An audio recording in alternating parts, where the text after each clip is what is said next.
Caspian Vance's voice cut through the sterile air of the boardroom, dripping with contempt.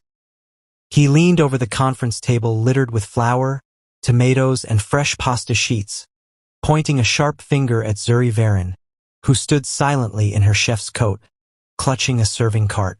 "You? The catering girl thinks she can fix this?" He mocked, gesturing toward the failed, weeping lasagna in the center of the table. His Rolex gleamed under the harsh lights as he theatrically shook his head. "God! You even smell like the kitchen." Zuri froze in the doorway, trays still in her worn hands. 20 executives stared at her like she'd stumbled into the wrong universe. Caspian stood, his Italian loafers silent on the polished floor. He moved close enough for her to catch the scent of his cologne. Expensive, cold, like him. "Here's a deal, kitchen runner," he said, voice low and dangerous. "Make me a perfect lasagna in 60 minutes, the one my chefs can't get right, and I'll marry you right here." He snapped his fingers inches from her face. "When you fail, and you'll be blacklisted from every professional kitchen in this city. Permanently." The room fell silent. A $500 million investment hung on this broken dish.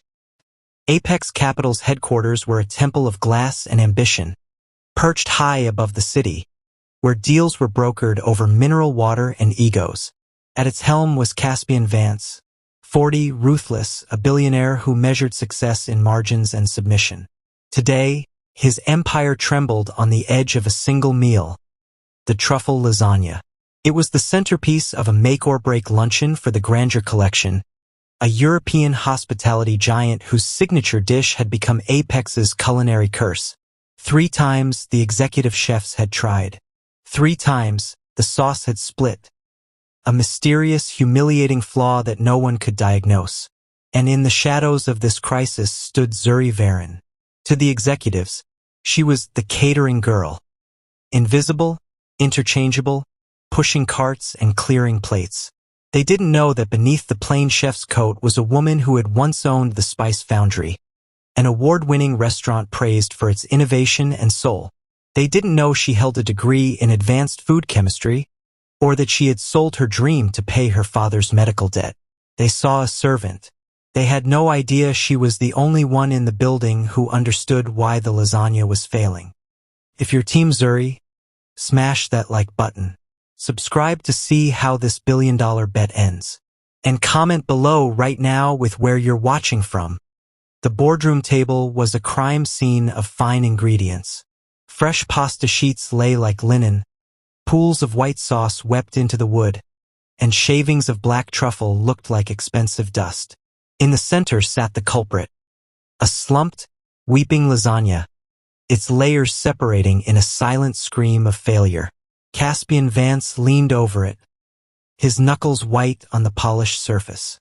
40 years of ruthless deals had etched no pity into his face. His eyes, the color of a winter sky, swept past his sweating executive chefs and landed on her. Zuri Varin had frozen in the doorway, her hands still on the serving cart. "You," Caspian said. The word was a dart. "The catering girl. You think you can fix this?" A few of the suits around the table muffled laughs into their fists. Zuri's chef's coat felt like a costume. She was just here to clear the plates, to be invisible. He pushed off the table and walked toward her. His Italian loafers were soundless on the marble. He stopped close enough for her to see the precise thread count of his shirt, to smell the cold, citrus bite of his cologne. It was the scent of money, and it had no warmth. "Here's a deal," he said, his voice dropping to a conversational poison. "Make me a perfect lasagna, right here, in 60 minutes. He gestured to the ruined dish. "Fix what my $500,000 culinary team cannot." He paused, letting the impossibility hang. "And if, by some miracle, you succeed, I'll marry you, right here on this table." The gasp in the room was audible. It was a punchline, not a proposal. The ultimate mockery. "But when you fail," he continued, leaning in so only she could hear the final twist of the knife. "And you will, You will never work in a professional kitchen again. Not in this city. Not in this country. I will blacklist you from the industry. Permanently. He straightened up, pulling out his phone. I'm live streaming this. Let the world see how delusion meets its end. The camera light blinked on, a tiny red eye. The silent, weeping Lasagna waited. The clock in Zuri's head began to tick. And the only thing louder than the billionaire's contempt was the sudden, quiet voice of her grandmother in her memory, whispering one word. Listen. The problem wasn't just a bad lasagna. It was a mathematical error served on fine china. Apex Capital's gleaming tower was built on perfect numbers. And today, a single dish threatened to zero them all out. Caspian Vance had bet his reputation on a $500 million partnership with the Grandeur Collection, a European dynasty of hotels that valued tradition over flash. Their final test, a luncheon, their signature demand, the truffle lasagna, a recipe so deceptively simple it revealed every flaw in the chef. 3 times Apex's imported chefs had tried. 3 times the sauce had broken, the bechamel curdling, the ragu oil separating, leaving a greasy, sad pool on the plate. Each failure was a $1 million stumble. The Grangeur's Baroness Holtz was flying in at noon. The clock was a noose tightening.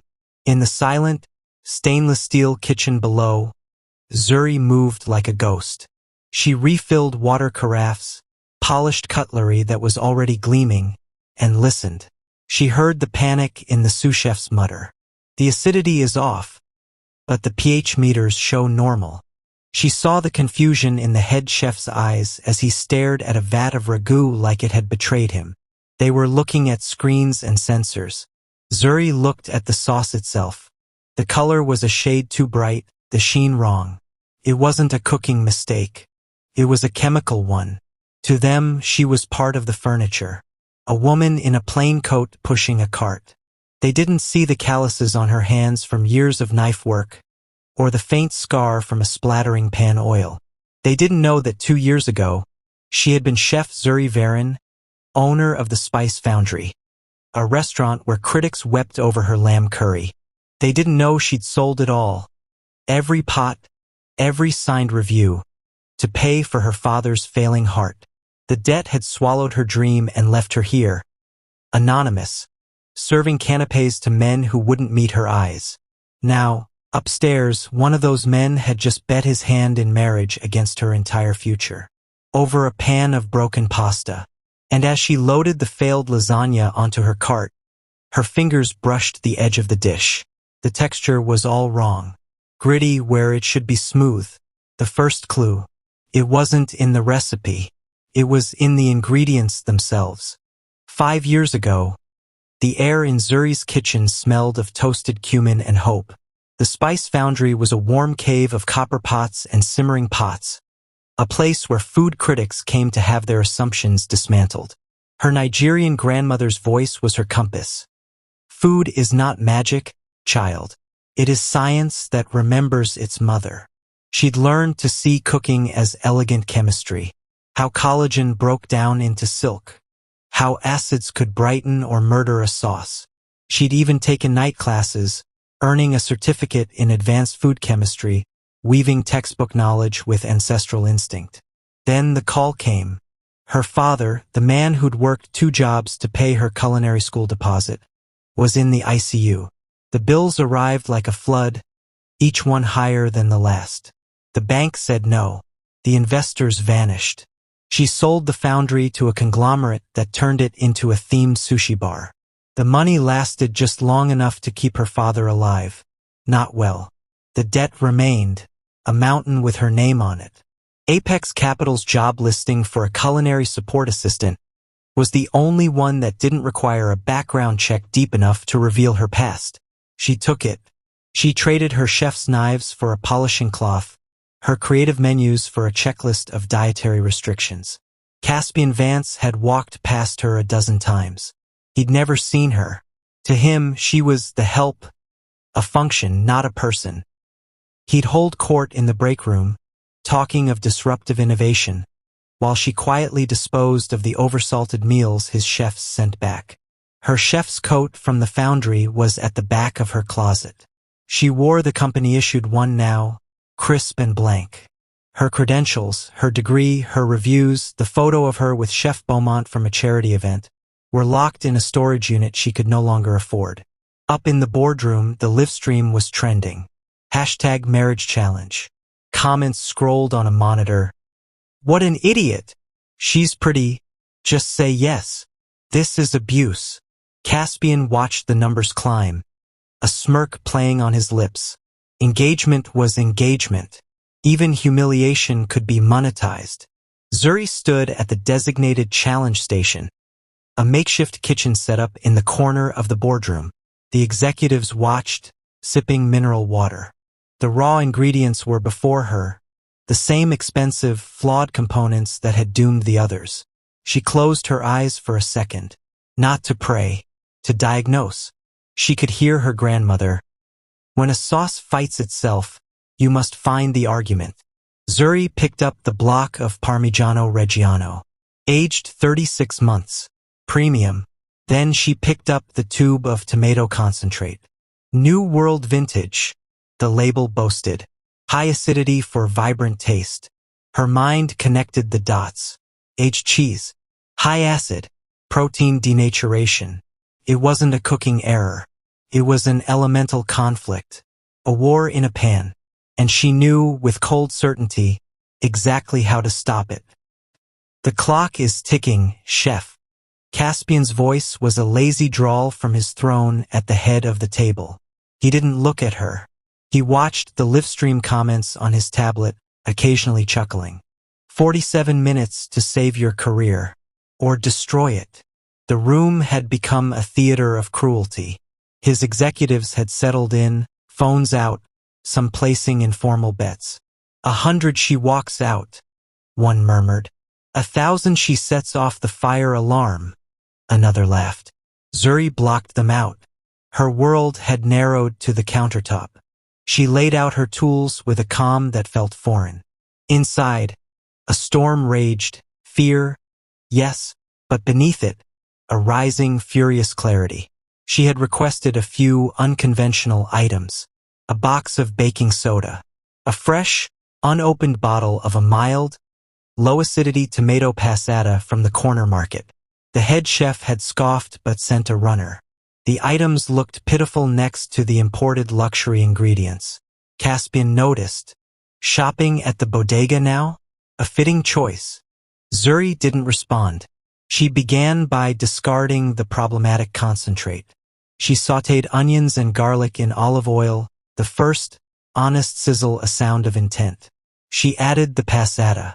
Then the key, a pinch of baking soda. Not enough to taste. Just enough to neutralize the aggressive acidity, to calm the chemical storm before it could begin. It was a trick her grandmother used for tough meat. Soften the fight before you ask for peace. As her new, stable ragu began to simmer, she turned to the bechamel. The chefs had used cold milk added to a hot roux, a classic shock that sometimes triggered separation. She warmed the milk first, gently, infusing it with a bay leaf they'd ignored. Gradual integration, no surprises. Her movements were efficient, devoid of flash. There was no furious tossing of pans, no dramatic flair. It was surgical, precise. Caspian's smirk slowly faded as the minutes bled away. She wasn't panicking. She wasn't even looking at the clock.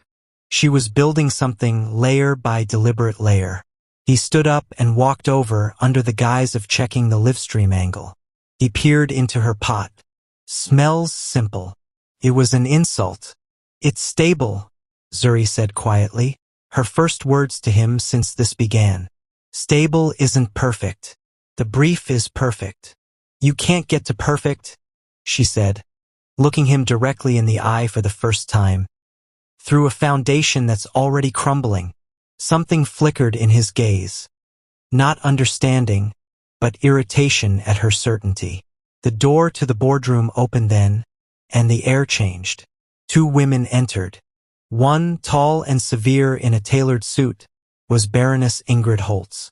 The other, with a keen, evaluating gaze and salt and pepper hair, was Chef Ainsley Beaumont, the legendary critic, the neutral palate. They had arrived early.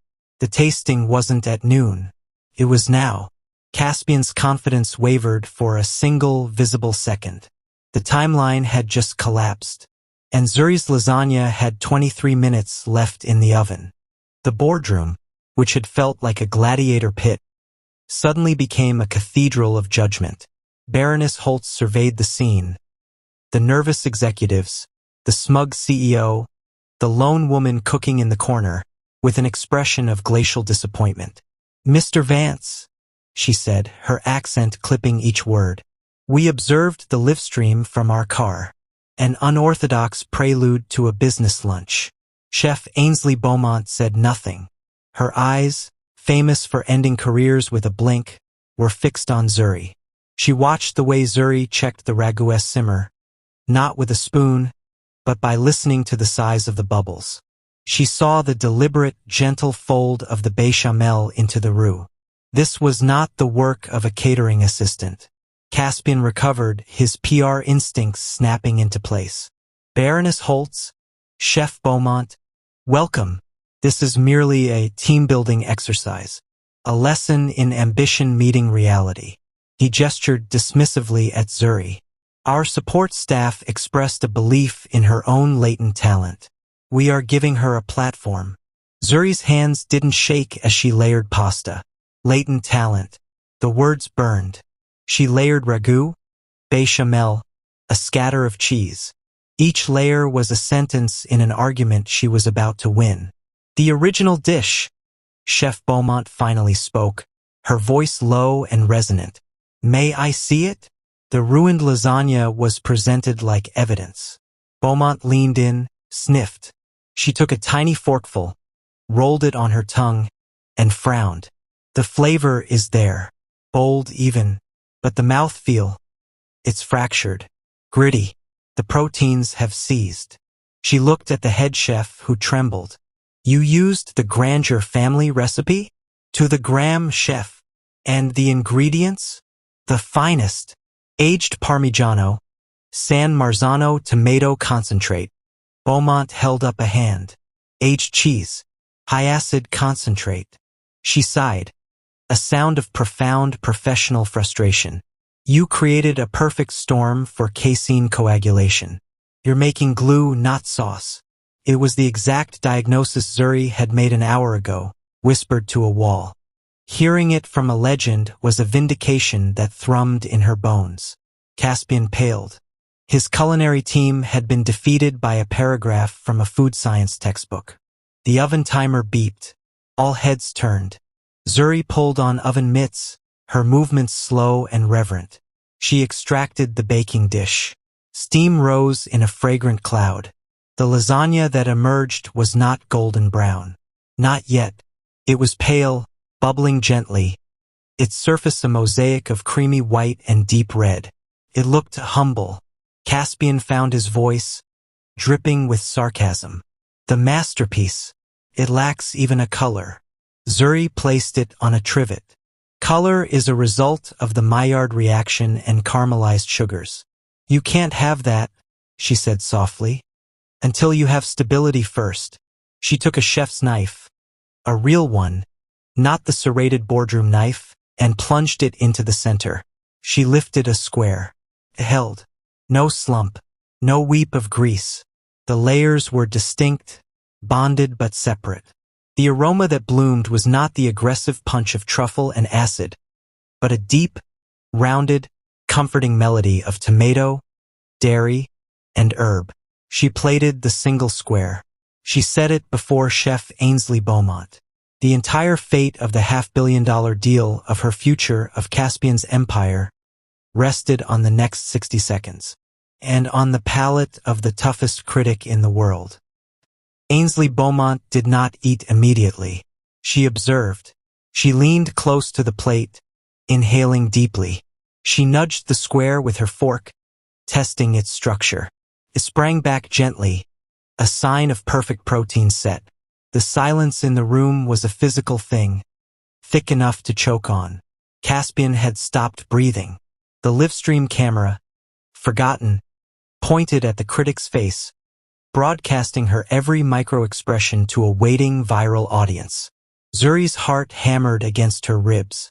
This was worse than any review. This was her truth distilled into one bite. Beaumont finally took the fork, cut a modest bite, and lifted it. She paused again, then placed it in her mouth. She closed her eyes. No one moved. The only sound was the faint hum of the tower's HVAC. Beaumont chewed, slowly, deliberately. Her face, a map of 1,000 tastings, gave nothing away. Then she stopped chewing. Her eyes remained closed, but her brow, which had been slightly furrowed, smoothed. A slow, almost imperceptible nod. She opened her eyes. They were no longer critical. They were alight with a pure, professional joy. Texturally, she began, her voice hushed with awe. It is flawless. The pasta is al dente, a tender resistance. The bechamel is a silken veil. The ragu. She took another bite, shook her head slightly. The ragu is a revelation. It has body, depth, but no fight. The acidity is present, but it's a harmony, not a shout. Supportive. How? It was the question Zuri had waited a lifetime to answer meaningfully. The concentrate was too aggressive for the aged cheese, she said, her voice gaining strength. Their proteins were at war, denaturing into grit. I used a milder tomato base and a minute pinch of baking soda to neutralize the excess acid preemptively. I also warmed the milk for the bechamel to prevent thermal shock. It's not a new recipe. It's corrected chemistry. Beaumont stared at her. You didn't just cook. You diagnosed and treated a pathology. Where did you train? Zuri's gaze flickered to Caspian, whose face was a mask of dawning, horrific understanding. I didn't formally. Not for this. I learned the science from a textbook. But the wisdom that came from my grandmother. In Nigeria, she taught me that the oldest tricks are just science we haven't bothered to name yet. That to fix a broken sauce, you must first understand why it wanted to break. Beaumont put down her fork. She looked at Baroness Holtz, then at Caspian. This, she said, gesturing to Zuri's lasagna, is not just perfect. It is intelligent. It respects the ingredients, the chemistry, and the soul of the dish. It is what the Grandeur Collection stands for. Baroness Holtz, who had remained an inscrutable statue, finally stepped forward. She took her own bite. She chewed. A slow smile, the first of the day, touched her lips. It is exceptional. This is the standard, not the conflict on the other plate. She turned to Caspian. Your company, Mr. Vance, has been presenting us with a problem and hiding the solution in plain sight. The ground beneath Caspian Vance's feet, so solid and expensive, began to crack. The livestream chat was exploding. The narrative had flipped. Hashtag Underdog Chef. Hashtag Chemistry Wins. The viewership was now in the millions. But in the room, the drama was just reaching its boiling point. Caspian Vance was a man watching his own execution. His cruel stunt had backfired with spectacular precision. The investor was enamored with the help. The critic was in awe. The $500 million deal was now orbiting Zuri Varon, not him. He had one card left. Authority. This is a touching display, he said, forcing a laugh that rang hollow. A lucky fix from a talented assistant. But let's not confuse a single, simple dish with the complex, global culinary vision required for a partnership of this scale. My team. Your team failed, Mr. Vance. Baroness Holtz interrupted, her voice like a closing vault door. 3 times. This woman succeeded in 60 minutes under public duress with inferior ingredients. That is not luck. That is a clarity of purpose you have demonstrably lacked. She turned to Zuri.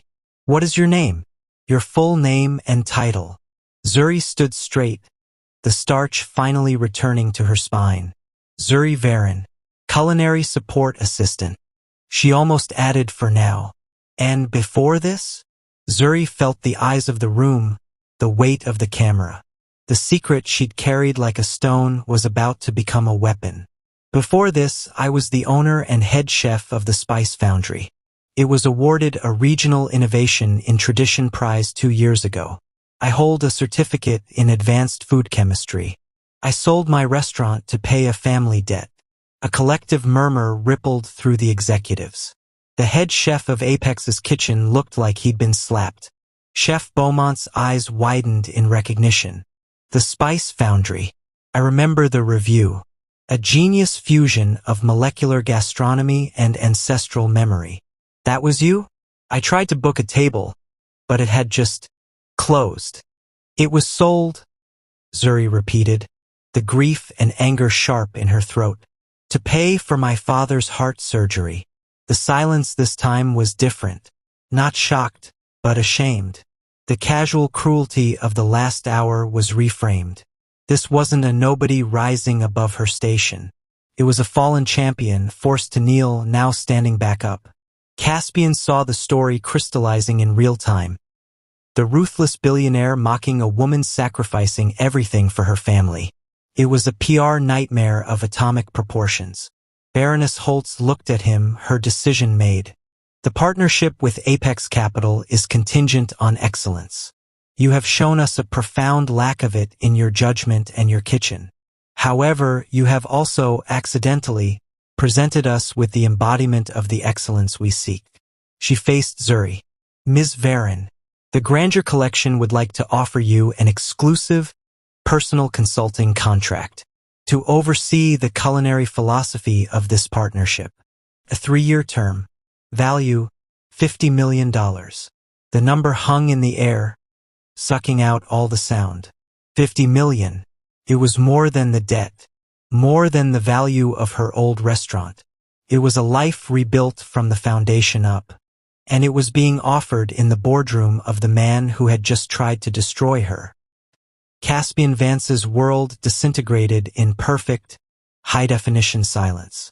The live stream was capturing every twitch of his jaw, every drop of color leaving his face. His own platform for humiliation had become his gallows. $50 million. To the catering girl. The Baroness wasn't just investing in a chef. She was publicly dismantling his authority. The deal with Apex wasn't dead.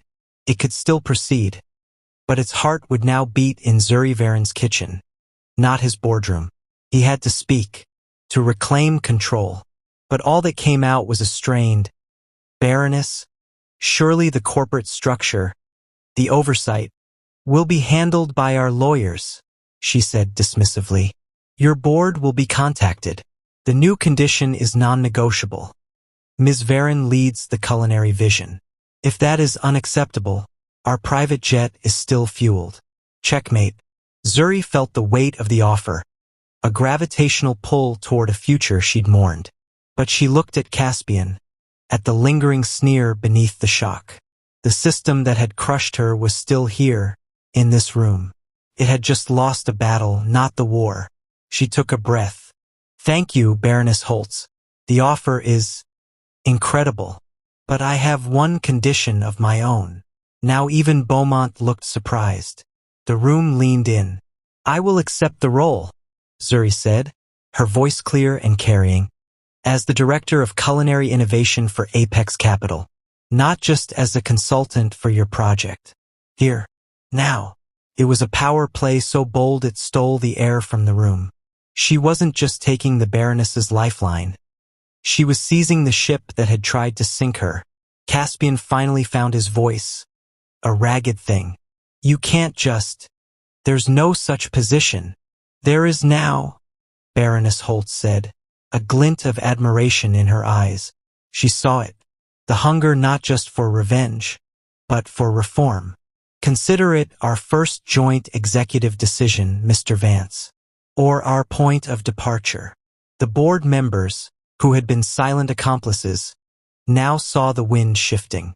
One, a woman with sharp eyes, cleared her throat. The board's compensation committee can draft an emergency package. The promotion is logical given the circumstances. Logical. A $500 million deal saved by a promoted kitchen runner. It was the coldest, most beautiful logic imaginable. Caspian was being voted off his own island in real time by his own crew. Zuri turned to him. The fear was gone. What remained was a calm, terrifying certainty. "You offered me a marriage contract or a blacklist," she said, the words echoing in the silent room. "I'll take neither. I'll take your corner office. And I'll start by firing the head chef who couldn't tell a chemical reaction from a catastrophe." The livestream comments were a blur of cheering emojis and YAS queens. The camera panned to Caspian Vance, CEO of Apex Capital, standing utterly alone in a crowd of his own making. He had bet everything on her failure, and she had just cashed in his entire empire. 1 month later, the corner office on the 50th floor had a new smell. Not ozone and ambition, but roasting coffee, toasted spices, and fresh herbs growing in a small window box garden. Zuri Varen's first act as director of culinary innovation was to cancel the contract with the pretentious catering firm. Her second was to hire back 3 of her old-line cooks from the Spice Foundry, who had been working in a mall food court. Her third was to mandate that all Apex Capital's kitchen staff, from the dishwashers up, receive paid time to take food science courses. The $50 million consulting contract with the Grandeur Collection was signed, its first installment wiping out her father's debt in a single wire transfer. The relief that washed over her family's phone call was a quieter, sweeter victory than any boardroom showdown. Richard Thorne was not in the office. The board, facing shareholder fury over the viral scandal and pressured by the Grandeur deal's new terms, had accepted his resignation. He'd been offered a vague global strategy advisor role, reporting to the new interim CEO, the sharp-eyed board member who'd spoken up. His dissent was as quiet as his reign had been loud. Zuri was reviewing a sustainable sourcing proposal when her assistant buzzed. "Ms. Varen, a Mr. Vance is here. He doesn't have an appointment." She paused. "Send him in." Caspian looked smaller out of his own throne room. The arrogant swagger was gone, replaced by a stiff, unfamiliar humility. He stood before her desk, a man visiting a monument to his own mistake. "Director Varen," he began, the title clearly ash in his mouth. "Mr. Vance, I came to apologize." The words seemed physically painful. "My behavior was unacceptable, unprofessional. I underestimated you.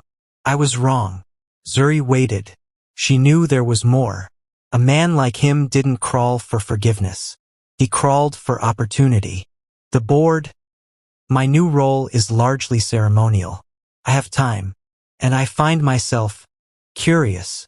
He met her eyes, and for the first time, there was no contempt, just a baffled, genuine confusion. "How did you see it? The flaw, when my entire team, with all their data, could not?" Zuri leaned back. She thought of her grandmother, of the simple, profound truth at the heart of all this chaos. "You were looking for a complicated problem," she said, "because your world is built on complexity. You assumed the solution must be equally complex. I was looking for the simple break in the chain, because when you're holding everything together with nothing, you learn to spot the one loose thread." He nodded slowly, not fully understanding, but listening. Truly listening for the first time. "And the baking soda?" "A bridge," she said, "between 2 ingredients that wanted to fight. Sometimes the most advanced solution is to just make peace." A long silence stretched. He had no more questions, no more challenges. "Thank you," he finally said and turned to leave. "Caspian," she called out. He stopped. "The lunch service for the executives starts in an hour. We're serving a new dish. A lasagna, actually, but a different one. You're welcome to stay as a guest." It wasn't an olive branch. It was a lesson, the final one. He nodded once. a flicker of the old pride warring with the new hunger in his eyes, not for power, but for understanding. He left, closing the door softly behind him. Zuri turned her chair to look out over the city. Her city. From up here, the streets where she'd pushed her father's wheelchair, the alleys behind the kitchens she'd worked in, looked different. Not smaller, just part of a larger picture. A picture she now had a hand in shaping. She had come in to clear the plates. She had stayed to redesign the table. And the first course, she knew, was always just the beginning. If you believe in second chances and the power of hidden genius, make sure you're subscribed. Let us know in the comments, what dish would you have made to win it all?